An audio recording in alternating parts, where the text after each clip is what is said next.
하나님께서 오늘도 이 자리에 임재하신 줄로 믿습니다. 우리 은혜 주신 좋으신 하나님 감사합니다. 감사합니다. 오늘 말씀 너무나 중요한 말씀이니까 오늘 말씀을 주의 음성으로 들으시길 바랍니다. 하나님께서는 하나님의 자녀들에게 이 신호, 사인을 주실 때가 있어요. 하나님께서 주시는 이 신호를 잘 분별하고 이해하고 그대로 행하면 어떤 환경 가운데서도 축복된 삶, 은혜 받는 삶, 승리하는 삶이 될 수 있는 것입니다.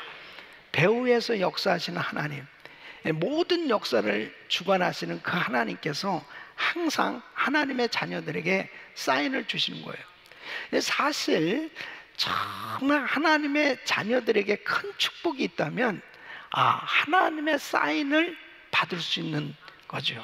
이건 놀라운 기회인 거예요.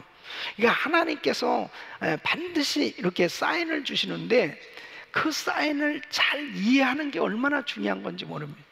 성경에 보면은 이 하나님께서 주시는 이 사인, 신호를 잘 읽고 순종한 사람과 그렇지 못한 사람들은 어마어마한 삶의 차이가 나는 걸 볼 수 있습니다. 여러분, 우리가 운전을 할 때도 반드시 이 신호등, 이 사인을 잘 살펴봐야 되잖아요. 또 운동선수들도 감독이 주는 그 사인을 잘 읽고 그 방향으로 가야 되는 거거든요. 그래 그 팀이 제대로 경기를 할 수가 있는 것처럼 하나님의 자녀들 역시 꼭 마찬가지입니다. 우리의 항상 시선은 주님께 가 있어야 돼요. 그 주님이 어떻게 나에게 사인을 주시는지 이 사인을 바로 읽으려면 항상 우리의 시선은 주님께 고정되어 있어야 되는 것입니다. 엘리야도 3년 6개월 동안 비가 오지 않았을 때 그때 하나님께로부터 사실 사인을 받았습니다. 그것은 내가 이 지면에 비를 내리리라, 이렇게 사인을 받고 그는 갈멜산 꼭대기에 올라가서 하나님 앞에 기도하지 않습니까? 그런데 계속 기도해도 아직 사인이 없었어요. 근데 손바닥만한 구름이 보여졌을 때 이건 확실한 사인이에요. 그러니까 엘리야가 이렇게 믿음으로 말합니다. 아직 비도 오지 않았는데 아방 앞에 이렇게 얘기하는 거예요. 왕이요, 이제 비에 막히지 않도록 마차를 갖추시고 내려가소서. 그러니까 그가 왜 그렇게 담대히 비도 오지 않는데 말할 수 있냐? 하나님의 분명한 사인을 알았기 때문입니다. 결국 비가 쏟아졌잖아요. 여러분, 이 요나는 자기가 탄 배가 풍랑을 만났을 때 그게 무슨 뜻인지 알았어요.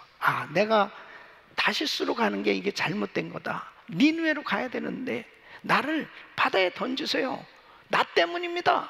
그래 바다에 던졌어요. 물고기 뱃속에 들어갔습니다. 물고기 뱃속에 들어가서도 그가 회개할 수 있었던 게 뭐냐면 깨달았어요. 이게 하나님의 사인이구나. 내가 지금 왜 물고기 뱃속에 있는 거야? 내가 지금 잘못된 방향으로 가고 있는 거 아니야? 내가 지금 하나님의 종이 어떻게 물고기 뱃속에 있냐 말이에요. 그 자리에서 회개했을 때 하나님께서는 물고기의 방향을 니느웨로 틀게 하시고 그리고 니느웨에 가서 말씀을 전파하게 하셨던 것입니다. 반드시 하나님의 이 신호가 있어요. 이 사인을 잘 읽으시기를 바랍니다. 베드로, 네가 닭 울기 전 나를 3번 부인할 거야. 그런 일이 어떻게 저에게 있을 수 있습니까? 호언장담했죠. 그런데 정말 예수를 3번이나 부인한 거예요. 그때 꼭 하고 닭이 울었습니다. 그때 그것이 신호인 줄 알았던 거니. 하나님께서 참 나에게 그렇게 말씀하신 그대로 내가 정말 예수를 부인하고 이렇게 잘못된 것에 대해서 회개했을 때 그가 다 회복된 걸 볼 수 있습니다. 여러분, 우리의 삶의 여정에 때로는 이런저런 일들이 있어요. 그럴 때마다 하나님의 사인을 잘 읽어야 승리할 수 있습니다. 가룟 유다 보세요. 가룟 유다에게 계속 사인을 주셨어요. 요한복음 13장에 보면 너희 중 하나가 나를 팔리라 이렇게 말씀을 했단 말이에요. 예. 그런데도 못 깨달아요. 26절 보면 내가 한 조각을 찍어다가 주는 자가 그니라 하시고 그 한 조각을 찍으셔다가 가롯 시몬의 아들 유다에게 주시니, 이건 뭐 그냥 너야 너 이거나 마찬가지잖아요. 그런데도 못 깨달으니까 정말 답답한 거죠. 여러분, 우리가 신앙생활하면서 정말 하나님께서 그렇게 아주 기가 따갑도록 말씀을 하신 때가 있어요. 너 회개해야지, 너 순종해야지, 너 그 길로 가면 안 되는 거야, 너 좀 깨달아라, 계속해서 말씀을 주실 때가 있다니까요. 근데 그때 깨닫고 돌이키는 사람, 그 하나님의 사인을 받고 돌이키는 사람은 축복된 인생이 되는 거 아니겠습니까? 자, 오늘 이 본문 말씀을 보면 요단강을 이제 여호수아에게 이렇게 약속을 주시는 거예요. 내가 사인을 주겠다. 가나안 땅을 반드시 정복하게 해줄 텐데 그것을 어떻게 확신할 수 있느냐? 요단강이 갈라져서 육지처럼 건너가게 되는 것을 통해서 이제 확실하게 하나님께서 가나안 땅을 점령할 수 있다는 이 분명한 사인을 주시겠다는 거죠. 그래서 10절 말씀 보면 사시는 하나님이 너희 가운데 계시사 그런. 그러니까 사실 가나안 족속들이 얼마나 대단하냐면요, 가나안 족속, 헷 족속, 휘 족속, 브리스 족속, 기르가스 족속, 아모리 족속, 여부스 족속, 이들이 완전히 견고한 진을 치고 철병거로 무장되어 있는데 어떻게 쫓아낼 수 있겠습니까? 쫓아낼 수 없죠. 그런데 바로 가나안 땅을 정복한다로 하는 것은 인간의 힘으로는 불가능하지만 이렇게 요단강을 육지같이 건너게 되어지는 것을 보면은 하나님께서 해주신다는 것을 믿으라는 거죠. 이게 바로 하나님의 사인이었습니다. 그러니까 오늘날 우리가 신앙생활을 하면서 참 우리에게는 많은 사건들이 있습니다. 그때마다 하나님의 사인을 잘 읽는 사람은 반드시 승리하게 될 줄로 믿습니다. 여러분, 오늘이 우리 광복 74주년 4주년 이 기념 주일인데요. 금년도로 일제 치하 36년 압제에서 해방받은 지 74주년이 되는 해예요. 자, 그러면은 나라가 망하게 될 거라고 하는 거 몰랐을까요? 징조가 다 있었어요. 하나님이 사인을 다 주셨어요. 그래, 이 구한말에 그때 당시에 보면은요, 한마디로 나라가 왜 망하게 되었느냐? 외교 실패입니다. 외교 실패였어요. 다른 일본이나 중국만 해도 16세기에 이미 외국의 모든 문물을 받아들였어요. 외교가 활발하게 진행이 됐습니다. 그래서 모든 문물을 받아들이면서 상인과 이 기술사를 중시하면서 이 산업이 번성하기 시작할 그 당시에 이 조선 땅은 완전히 쇄국 정책을 펴면서 이 상인과 기술자를 무시하고 새로운 문물을 받아들이는 것을 절대적으로 반대했습니다. 여러분, 오죽하면요, 술에 사용하는 것을 금지할 정도입니다. 그리고 도시와 도시를 바로 잇는 큰 길조차도 없었습니다. 그냥 길은 전부 그냥 지게 지고 다니는. 그러면서 양반 상놈 제도가 있어서 전부가 그냥 농사 짓는 것으로 만족한 거예요.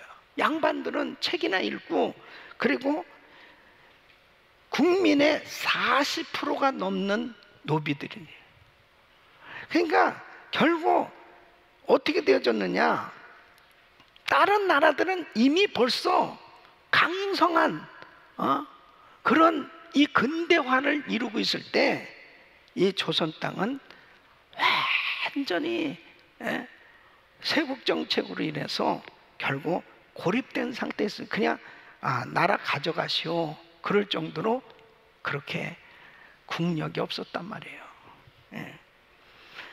계속해서 외국 사람들이 노크를 했습니다. 문물을 받아들이시오, 외교를 받아들이시오. 계속 노크할 때 딱 걸어 잠그고 있었습니다. 그냥 조선이 그냥 전부인 줄 알았어요. 결국 망하게 됐어요.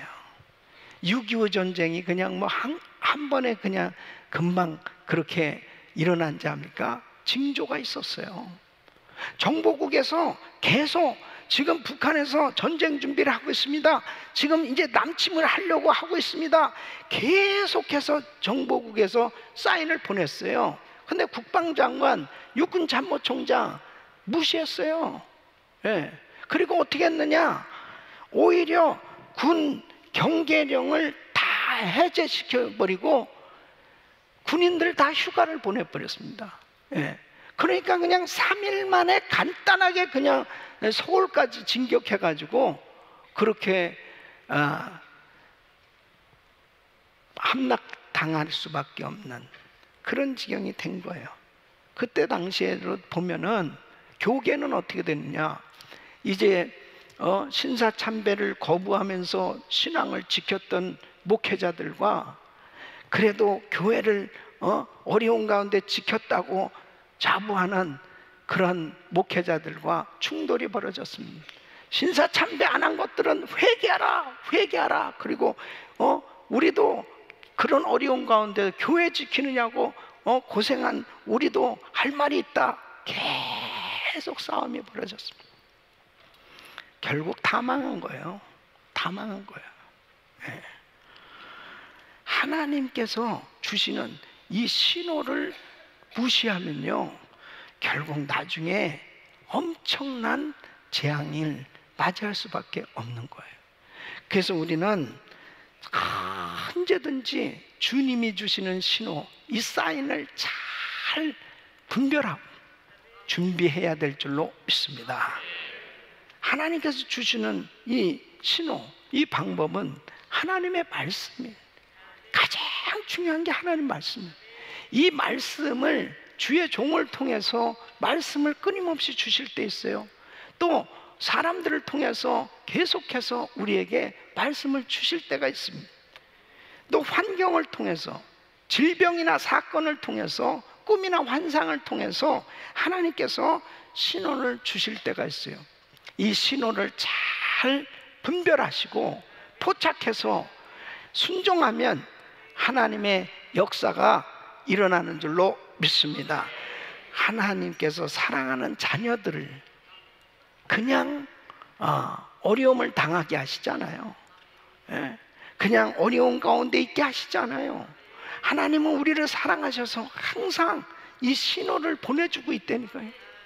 오늘도 영적인 눈이 열려지고 영적인 귀가 열려져서 하나님 주시는 이 신호를 잘 받을 수 있기를 예수 이름으로 축원합니다. 때로는 하나님께서 회개하라고 우리에게 신호를 보내주실 때 있어요. 이제 내게 돌아오라고 신호를 보내주실 때 있어요. 서원을 갚으라고 신호를 보내실 때 있어요. 이제는 순종하라고, 기도하라고 주님이 신호를 보내주실 때 그 사인을 잘 받으면 하나님의 축복이 임할 줄로 믿습니다.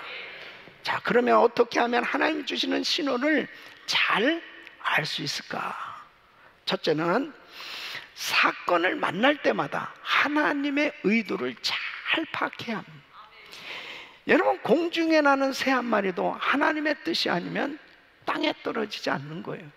우리의 삶에 일어나는 사건들, 우리가 삶 가운데 만나는 일들은 반드시 그 속에 하나님의 의도가 포함되어 있다는 걸 아셔야 돼요.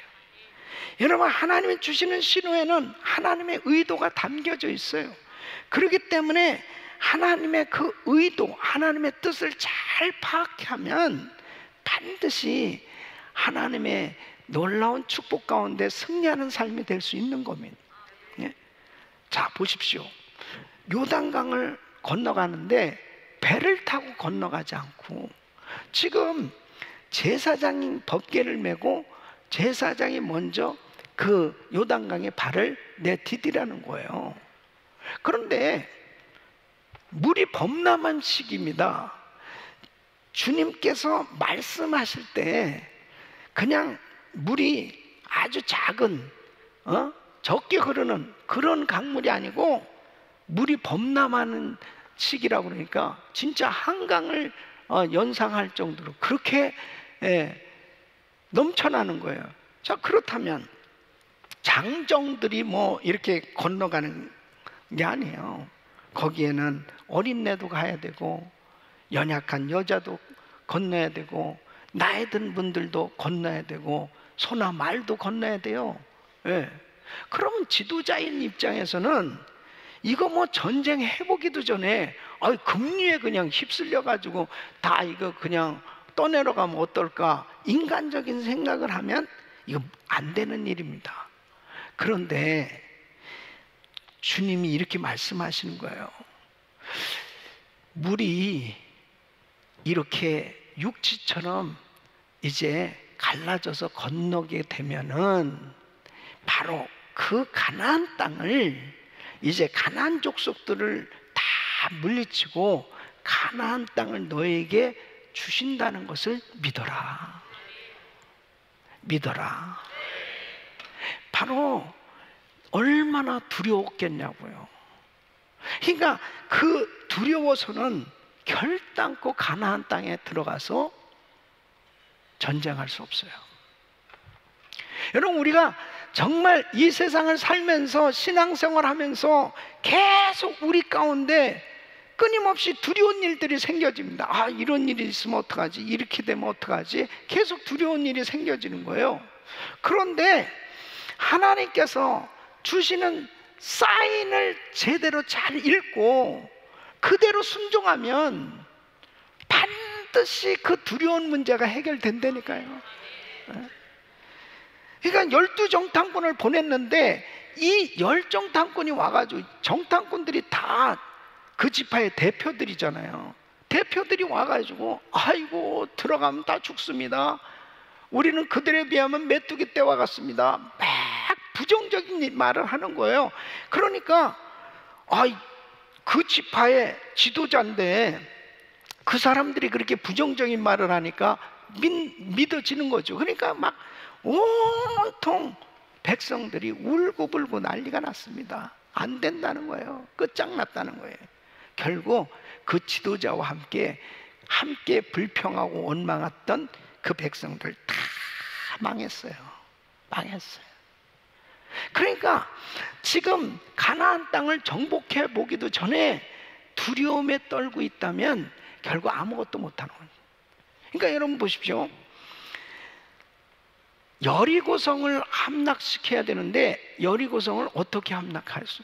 그 견고한, 어마어마하게 견고한 성인데요, 다 무기로 무장되어 있는 그 여리고 안에 있는 군사들과 어떻게 싸울 수 있겠습니까?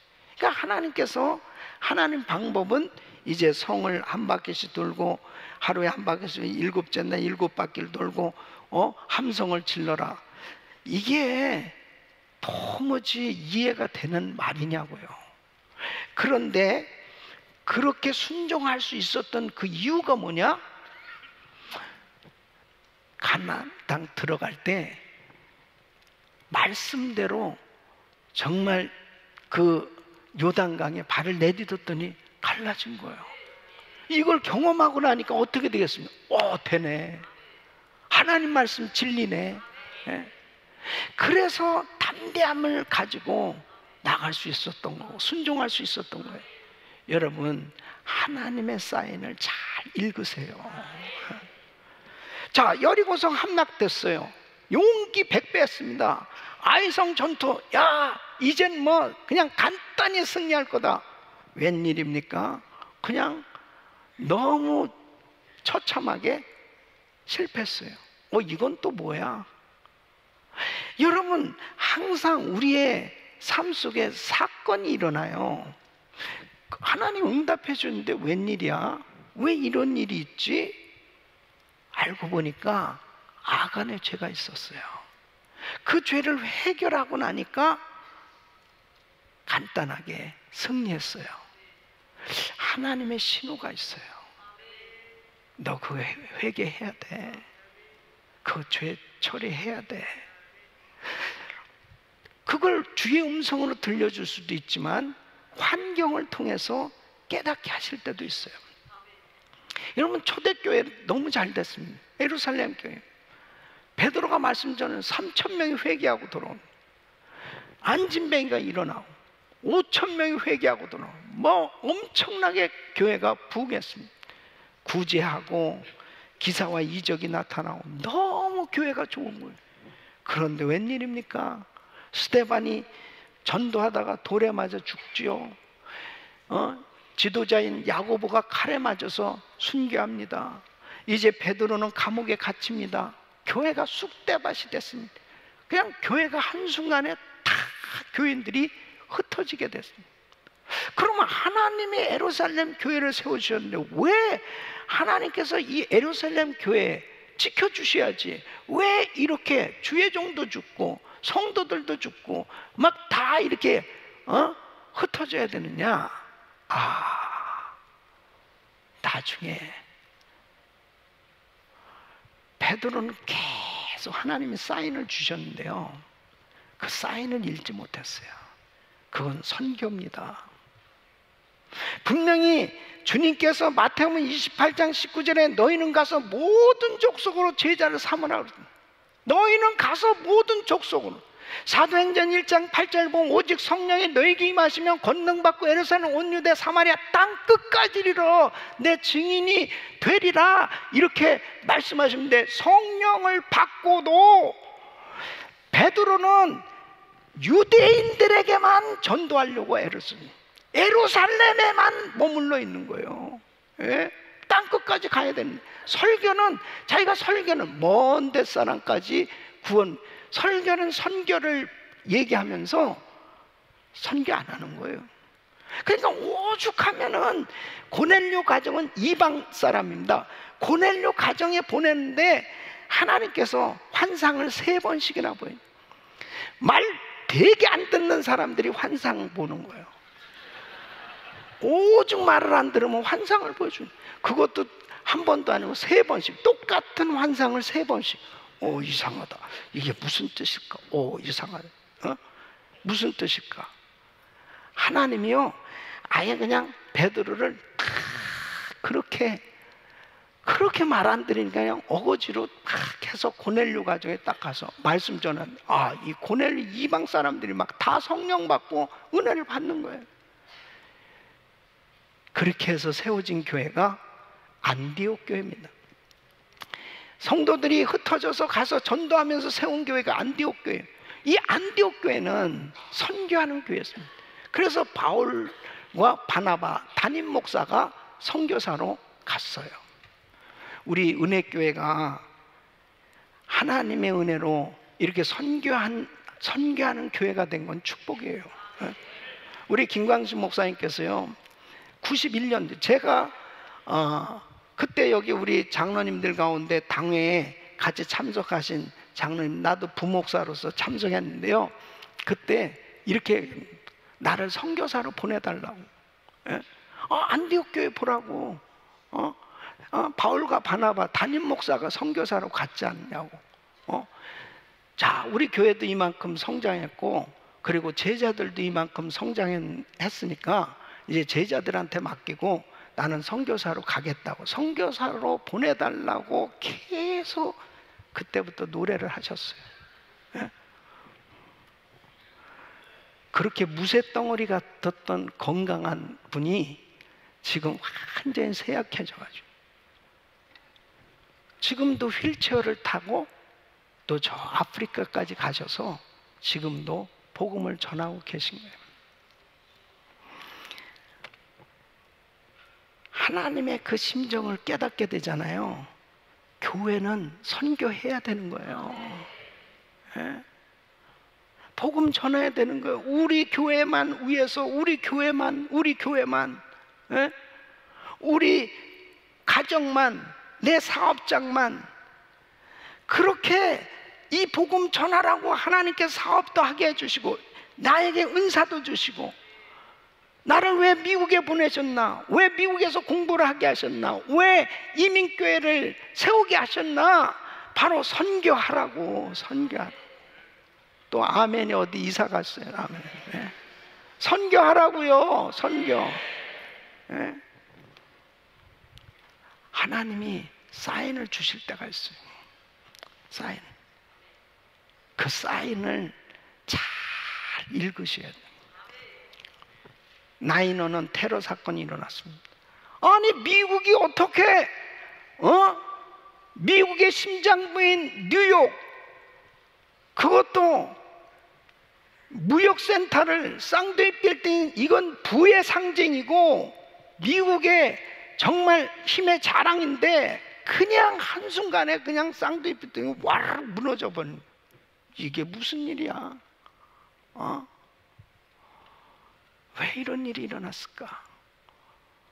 빈라덴을 잡기 위해서 미국은 아프가니스탄 전쟁을 벌입니다.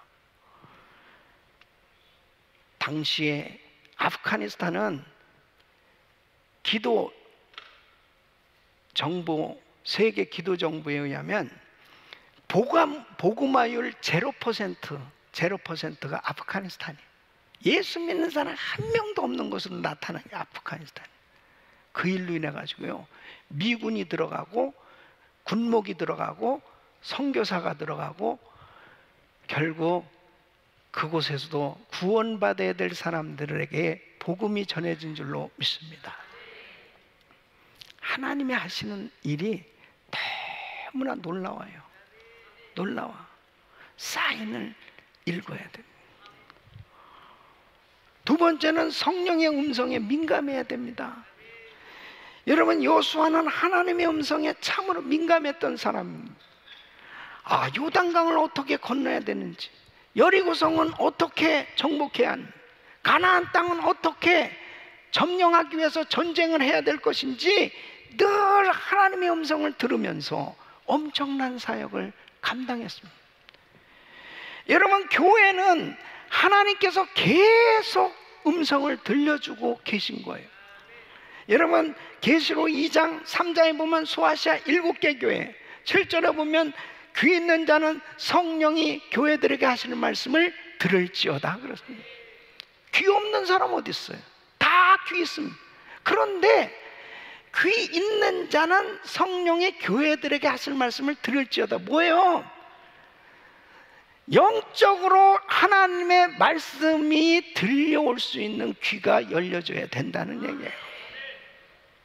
그러니까 하나님 말씀을 들어도요, 똑같은 이렇게 말씀을 듣는데 들려치는 사람 있고 전혀 못 듣는 사람, 그렇잖아요. 고린도전서 2장 10절로 11절 보면 오직 하나님이 성령으로 이것을 우리에게 보이셨어요. 성령은 모든 것보다 하나님의 깊은 것이라도 통달하시는 거예요. 사람의 사정을 사람 속에 있는 영 외에는 누가 알니? 이와 같이 하나님의 사정도 하나님의 영 외에는 아무도 알지 못하느니 성령 충만 받으시기를 바랍니다. 성령으로 충만해야 바로 하나님께서 무엇을 원하시는지 하나님의 음성이 들려오지, 하나님의 영으로 충만하지 못하면 하나님께서 사인을 주셔도 못 깨달아요.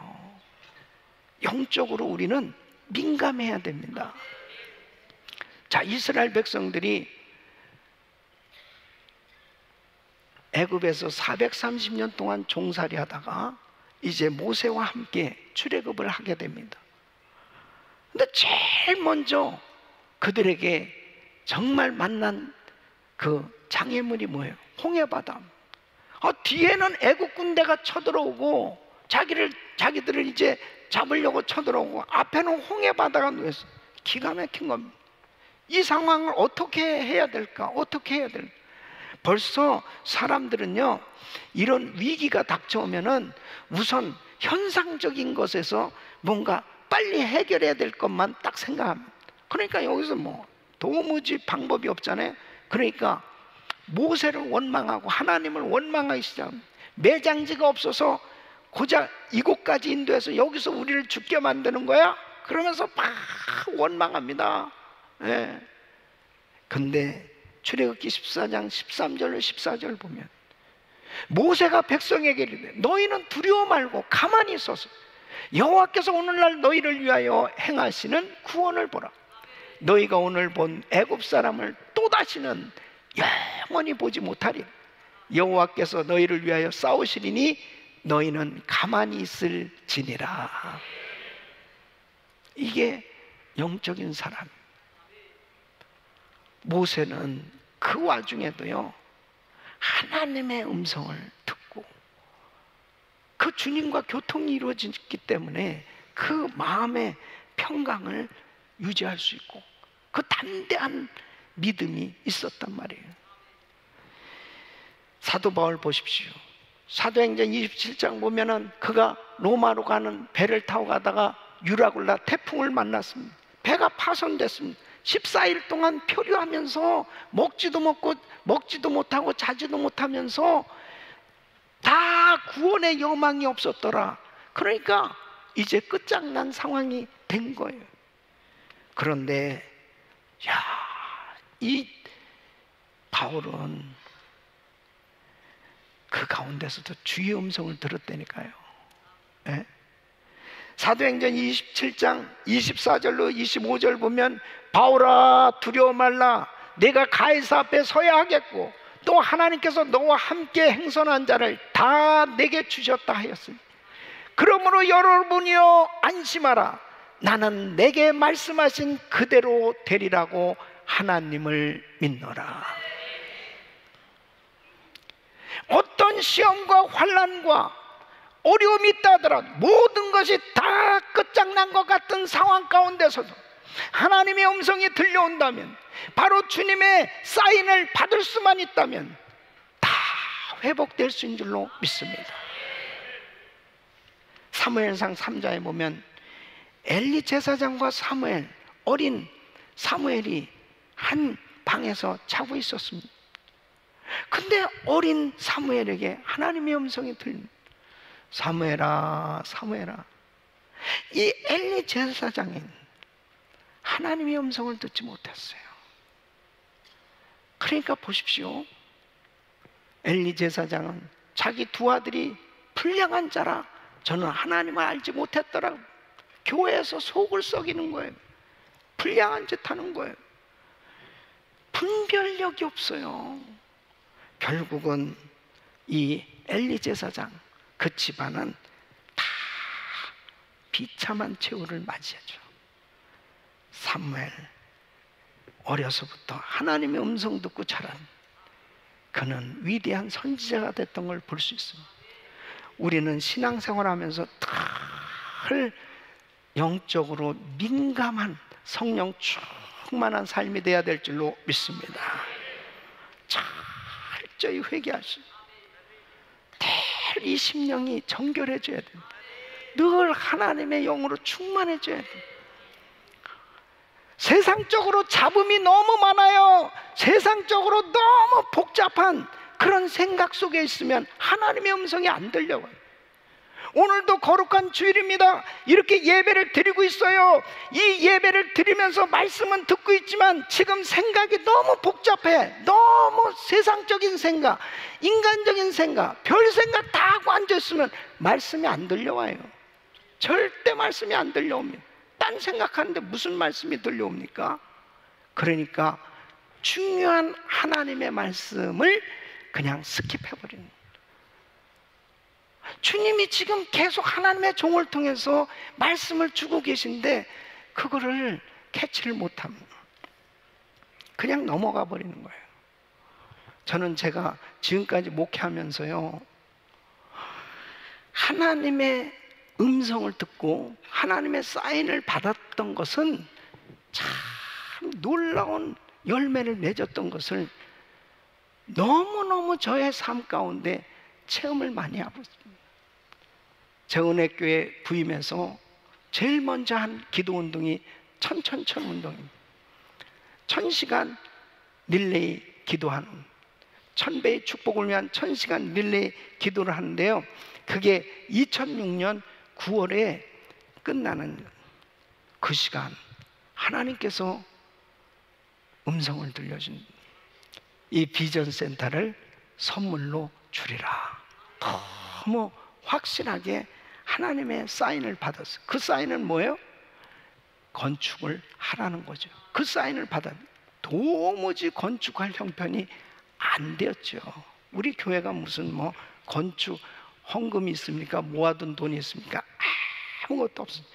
근데 하나님의 사인을 받고 저는 확신에 찬 건축을 시작했고, 2008년도 서프라임 모게지 사태로 엄청난 위기를 겪었지만은 하나님의 사인대로 순종했을 때 하나님께서 다 열어주신 줄로 믿습니다. 주님의 사인대로 움직였을 때요, 불가능할 것 같고 다 망할 것 같고 끝장날 것 같아도요, 주님 말씀대로 순종만 하면 하나님이 책임져 주시는 거예요. 지금 여호수아에게 자, 이제 가나안 땅 정복해야 될 텐데 여기 요단강 어떻게 건너가느냐? 그냥 육지같이 건너가면 돼. 그것을 너희가 경험하게 되면 다 모든 것 하나님이 책임져 준다는 거, 이거 믿어라. 이렇게 주님이 말씀하신 건 뭐예요? 하나님의 음성에 민감하라는 거예요. 하나님의 음성에. 우리 사랑하는 성도 여러분, 왜 작정기도 합니까? 때로는 왜 우리가 금식기도 합니까? 세상에 쓸데없는 소리 다 차단시키기 위해서요. 좀 더 내가 너무 내 마음이 근심이 있고 너무 내 마음이 복잡해, 내가 너무 여러 가지 문제 때문에 힘들어. 그럴 때 그걸 인간들을 쫓아다니면서 환경적으로 해결해 보려고 하지 말고 하나님의 사인을 받아보시란 말이에요. 이게 신앙생활이에요. 이게 그때 어떤 환경 속에도 하나님께서 책임져 주시는 줄로 믿습니다. 그래서 우리가 우리 바이블 타임은 늘 말씀 묵상하고요, 늘 우리가 큐티 하려고 하는 것도 그거죠. 주님의 말씀을 직접 내가 받기를 원하고, 그리고 하나님의 말씀을 통해서 깨닫기를 원하는 거예요. 우리 성도님들은 늘 영적으로 민감할 수 있기를 축원합니다. 세 번째는 겸손한 마음을 가져야 합니다. 여호수아는 끝까지 주님께서 주시는 신호를 잘 분별했어요. 잘 포착했어요. 그 이유가 뭐냐? 여호수아는 항상 주님께로 초점을 맞추고 살았어요. 그것이 바로 겸손한 마음, 하나님을 의지하는 마음. 주님을 의지하는 것은 겸손한 심령이 되지 않고는 주님을 의지할 수가 없어요. 주님을 의지할 때 주님과 동행하는 삶이 되는 거예요. 그러니까 어떤 사람이 늘 하나님의 신호를 늘 기다리고 그 신호를 포착할 수 있느냐? 겸손한 심령. 그러니까 하나님은 겸손한 자에게 은혜를 더해 주시는 겁니다. 자, 보십시오. 사람들은 참 교만해지기가 너무 쉬워요. 예. 아사왕을 보면은 역대하 16장에 보면 아사왕 35년 동안 잘했어요. 그의 왕이 재임 기간 동안에 최대 위기가 뭐냐면은 구스 대군이 100만 대군이 쳐들어왔어요. 어떻게 전쟁에서 이길 수 있습니까? 도무지 게임이 안 되는 거예요. 그때 하나님을 의지하는 거예요. 겸손하게 하나님, 연약한 자와 강한 자 사이에서 도울 자는 오직 하나님밖에 없습니다 하고 하나님을 의지하면서 기도했을 때 하나님께서 100만 대군을 물리치게 해주시고 승리하게 해주신 줄 믿습니다. 이런 간증이 있는 사람이에요. 그런데요, 이 사람이 이제 35년을 지나면서 기도를 하지 않기 시작해요. 기도가 줄어들고 기도하지 않으면 문제 생깁니다. 근데 하나님이 그걸 깨닫게 하시기 위해서 사인을 주신 게 이스라엘 왕 바사가 전쟁을 걸어와요. 그때 사실 구스대군에 비하면 정말 작은 나라인데 기도하지 않고 사람을 의지합니다. 왕궁과 그 다음에 그 성전의 금은 이러한 것들을 다 보화를 모아가지고 아람 왕에게 가져다 주면, 그러면서 우리를 도와달라고 원군을 초청합니다. 그래서 그 문제는 해결은 됐어요. 그런데 하나님 방법이 아니잖아요. 하나님 너무 마음 아파하셨습니다. 그래서 하나니라고 하는 선지자를 보내죠. 선견자를 보내서, 왕이요, 어찌 그런 일을 하십니까? 어찌 그런 일을 하세요? 아니 100만을 물리친 거 그 하나님께서 해주셨는데 아니 왕이 어떻게 이런 짓을 하십니까? 그러면서 책망을 했더니 그때 바로 깨닫고 회개해야 되는데 그 하나니를 야야야 저거 감옥에 가둬버렸습니다. 못 깨달아요. 그 다음에 발에 병이 생겼어요. 발에 병이 생겼다고 그게 죽을 병은 아니에요. 그런데 역대하 16장 12절에 보면 이렇게 말씀하십니다. 아사가 왕이 된 지 39년에 그 발이 병들어 심히 중하나 병이 있을 때 저가 여호와께 구하지 아니하고 의원들에게 구하였더라. 아니 병원 찾아가는 게 잘못된 거 아니에요. 의사 찾아가는 거 잘못된 거 아니에요. 문제는 뭐냐면 하나님께 구하지 않았다. 이게 문제예요. 결국 아사는 그 발병으로 인해서 세상을 떠납니다. 여러분, 우리가 신앙생활할 때 왜 이렇게 점점 기도하지 않고 인간적인 방법을 사용하고 점점 이렇게 영적으로 다운이 되느냐? 교만하기 때문에 그래요. 교만하기 때문에. 그러니까 끝까지 하나님을 의지한다는 것은 겸손한 거예요. 네? 겸손한 거예요. 우시야 왕 보세요. 52년 동안 잘했습니다. 52년 정말 어려운 거죠. 52년을 정말 잘했어요. 근데 또 문제가 생겼어요. 교만해졌습니다. 그 제사장이 하는 이 분향하는 걸 자기도 하겠다는 거예요. 그러니까 제사장들 와서 이거 큰일 납니다. 왕이 안 됩니다. 역대하 26장 16절 보면 저가 강성하여짐에 그 마음이 교만하여 악을 행하여 그 하나님 여호와께 범죄하되 곧 여호와의 전에 들어가서 향단에 분향하려 한지라. 결국은 그 문둥병이 들어갔어요. 그리고 그걸로 끝났습니다. 모세와 여호수아가 끝까지 하나님 앞에 엎드렸어요. 끝까지 엎드렸기 때문에 하나님의 사인을 받을 수 있었고 승리한 줄로 믿습니다. 여러분, 우리는 잘 될 때도 엎드리고요, 안 될 때도 엎드리고, 힘들 때도 엎드리고, 좋을 때도 엎드리고, 우리는 하나님 앞에 다 겸손하게 엎드려 있기만 하면 하나님께서 책임져 주신 줄로 믿습니다. 역대하 16장 9절 보면 여호와의 눈은 온 땅을 두루 감찰하 전심으로 자기에게 향하는 자들을 위하여 능력을 베푸시나니.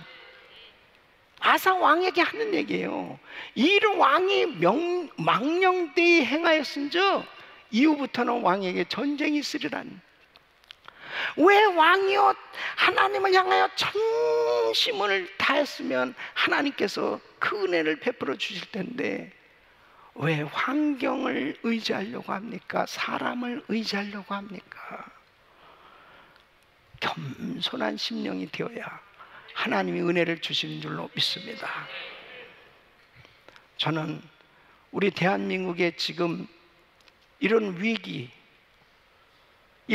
가운데 가장 먼저 대통령부터 겸손하게 하나님 앞에 엎드리고, 그리고 백성들의 얘기도 좀 들어보고, 학자들의 얘기도 좀 들어보고, 귀가 열려고 마음이 열려서 좀 어려운 사람들의 얘기도 좀 들어보고, 하나님 앞에 그렇게 겸손하게 엎드리면 하나님이 다 회복시켜 주실 줄로 믿습니다. 링컨 대통령은 남북전쟁의 그 위기와 엄청난 위기 속에 나라가 다 두동강이 날 수밖에 없는 그런 위기 가운데 백악관을 기도실로 만들고 하나님 앞에 납작 엎드려서 하나님 앞에 구했을 때 이 미국을 하나 되게 해주셨고 노예를 해방시킨 하나님 진정한 민주국가로 세우게 해주신 줄로 믿습니다. 저는 광복 74주년을 맞이하면서 하나님, 우리 교회들이 더 겸손하게 깨어 기도하게 하여 주시옵시고, 지금 여러 가지로 하나님이 사인을 주고 계신데 이 사인을 좀 읽게 해주셔서 나라를 살려 주시옵소서.